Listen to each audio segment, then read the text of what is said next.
Today, prosecutors charged the boyfriend of the child's mother. Thank you for joining us. I'm Ann Allred. New tonight, Robert Townsend talks with the suspect's brother about the boy's death. This stuffed animal now sits outside the North St. Louis home where police say 11-year-old David Winston accidentally shot himself. Officers rushed the child to a hospital where he later died. It's traumatizing. When Yolanda Burgess visited the Jeff Vanderloo neighborhood, her little ones were excited to see David. They used to play with him, and now this had happened. They will never be seeing him again, and it's just sad. Around 11:30 Thursday morning, police responded to a shooting call at the child's home on Brantner Place. Officers found an unconscious David, not breathing and suffering from a self-inflicted gunshot wound to his head. Way big shot.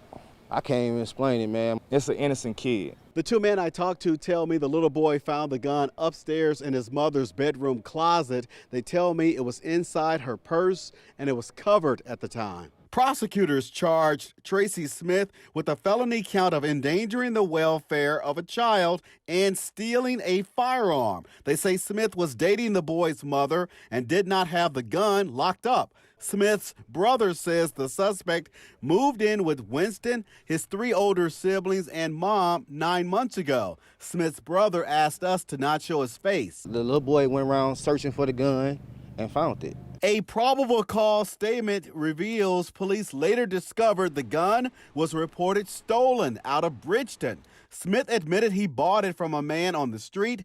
Jamar Laney, the suspect's co-worker, says Smith worked as a maintenance worker for Brantner Place townhomes. Prosecutors had to charge him with something. Do you understand that? I don't understand it at all. No. The gun maybe, but anything outside of that, no. I'm going through the motion of losing both my brother and his stepson.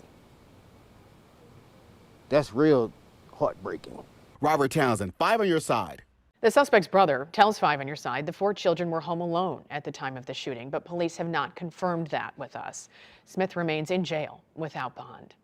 Also new tonight, St. Louis police are looking for the person who shot a woman on I-70. It happened around 5 o'clock near Madison Street. Police say a woman was shot twice in her leg while she was driving. She then stopped at a gas station on North Tucker to call for help. We're told she is expected to be okay. We're learning more about a man shot to death in a downtown St. Louis park. Officers responded to a shooting at Polker Park around 9 last night. They found a male victim near the firefighter memorial statue with a gunshot to his head.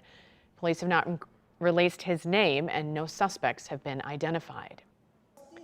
Today is National Gun Violence Awareness Day. Just a few hours ago, people gathered at the East St. Louis City Hall for a Wear Orange event. It's part of a bigger effort to reduce gun violence across the country. The color orange symbolizes the value of each person's life. Those impacted by gun violence shared their stories. Started with my father, who was murdered September 23rd, 1989, almost 6 months to the day of me being born. I fast forwarded, almost another 30 years to where one of my closest friends, I call my little brother, Cedric Gooden, was murdered, and another friend of ours watched it. We watched it happen on Facebook Live. Mothers Demand Action and the Metro East Organizing Coalition hosted the event.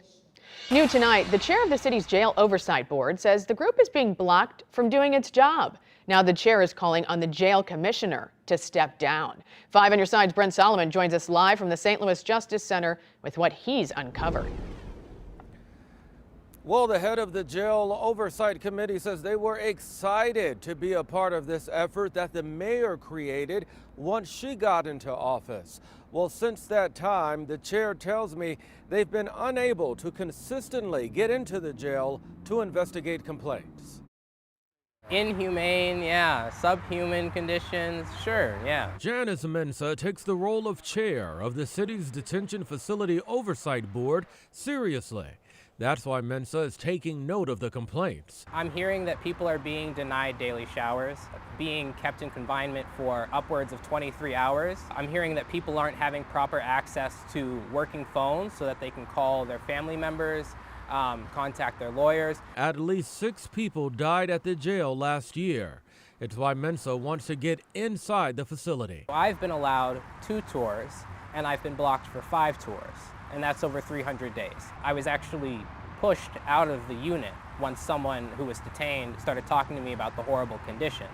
We have asked many times for the use of force records, and we've been denied those as well. Now, the chair of the Jail Oversight Board is calling on Corrections Commissioner Jennifer Clemens Abdullah to resign. She did not respond to our request for comment, but the city did, saying the Department of Public Safety hears the concerns of board members and will work through this transition period to bring the board into compliance and make sure it can operate effectively. Leaders go on to say board members are required to complete orientation, and only one board member has completed said training. We feel like it's another way to obstruct us. We have been asking about orientation since day one, sending monthly reminders. They have just not done it. They've not scheduled it. They've not responded to our many requests to complete the orientation. And as time has gone on, more and more parts of the orientation are being added. That's why Mensa refuses to keep quiet. Ending those inhumane conditions starts with admitting that there are inhumane conditions, allowing the public to see those inhumane conditions, to investigate them, and to go from there. And we've just not been able to do that in a year, which is why we think it's time that the warden is asked to resign. Now, the Department of Public Safety says it has full confidence in the commissioner's ability to work with the Oversight Board. That board, by the way, is set to meet next week. Live in downtown St. Louis, Brent Solomon, 5 on your side.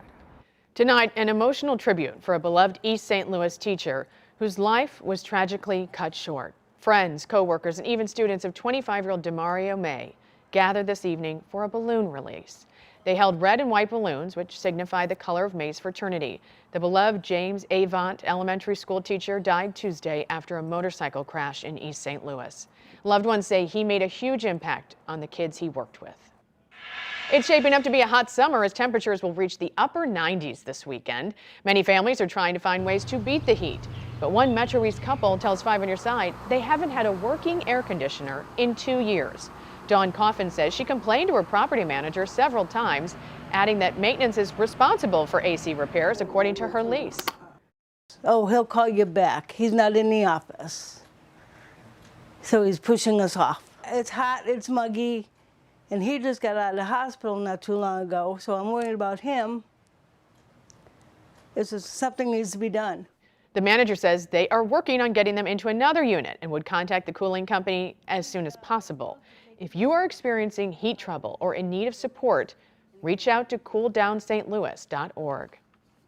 Let's get a closer look at the incoming heat this weekend. Meteorologist Tracy Hinton joining us now with the Weather First forecast. Tracy. Alrighty, Ann, no record for us today, but we are going to come close for tomorrow. Today's record was an even 100 and we hit 93 degrees. Aren't we glad it didn't hit 100?